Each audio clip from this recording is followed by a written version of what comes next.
రమణ మహర్షి ఎప్పుడూ మాట్లాడేవారు కాదు, ఎప్పుడైనా నోరు తెరిచి మాట్లాడేవారు. ఆయన ఏదైనా మాట్లాడారంటే పరమాద్భుతమైనటువంటి విషయం అది. అది ఇక మామూలుగా ఉండదు. ఆయన ఒక మాట మాట్లాడతారు అంతే, నోరు తెరిచి. ఎప్పుడు మాట్లాడతారు ఎవరికి తెలియదు, 10 రోజులకు ఒకసారి మాట్లాడచ్చు. ఆయన ఒకసారి అన్నారు, అరణ్యంలో అనేక జంతువులు ఉంటాయి, అవి ఎప్పుడూ అరుస్తూ ఉంటాయి. సింహం ఒక్కసారి అరుస్తుంది, సింహ గర్జన, అది అరిస్తే మిగిలిన జంతువులు అరవడం మానేస్తాయి. గురువు సింహం లాంటివాడు.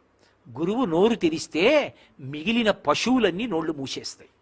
ఎందుకనంటే గురువుది సింహగర్జన, దాని ముందు ఇవి నిలబడవన్నారు. ఆయన ఒక్క మాట అన్నారు, గురువు యొక్క వైభవం ఏమిటో అర్థమైందా లేదా? అది వెంటనే సూరినాగమ్మ గారు రాసుకున్నారు.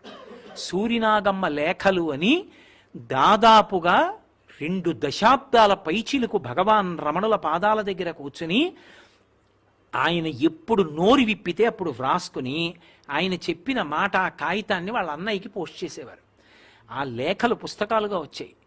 రాబట్టి రమణ మహర్షి ఎప్పుడు ఏం మాట్లాడారు అన్న విషయం లోకానికి అందింది, లేకపోతే అసలు అందదు.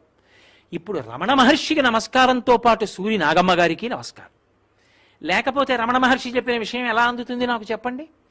రమణ మహర్షి జీవితంలో జరిగిన సంఘటనలని వర్ణించారు. ఆయన ఎలా నడిచొస్తారో, ఎలా సోఫాలో పడుకుంటారో, ఆఖరికి ఓ రోజున పెద్ద పాము తిరుగుతోంది చెట్టు మీద.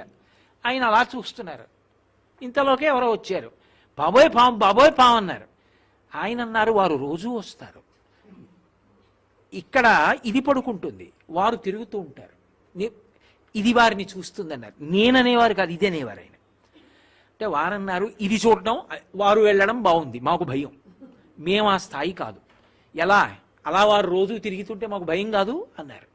ఆయన అన్నారు పైకి చూసి, వారు భయపడుతున్నారట మిమ్మల్ని చూసి, ఎందుకు వస్తారు? వేరొక చోట తిరగకూడదు, ఎందుకు వారిని ఇబ్బంది పెడతారు అన్నారు. అంతే, ఆ పాము జర జర జర జర వెళ్ళిపోయింది. అంటే ఒక జ్ఞాని మాటలు ఉపాధి సంబంధం లేకుండా అందేస్తాయి జీవుడికి. ఎలా అందింది?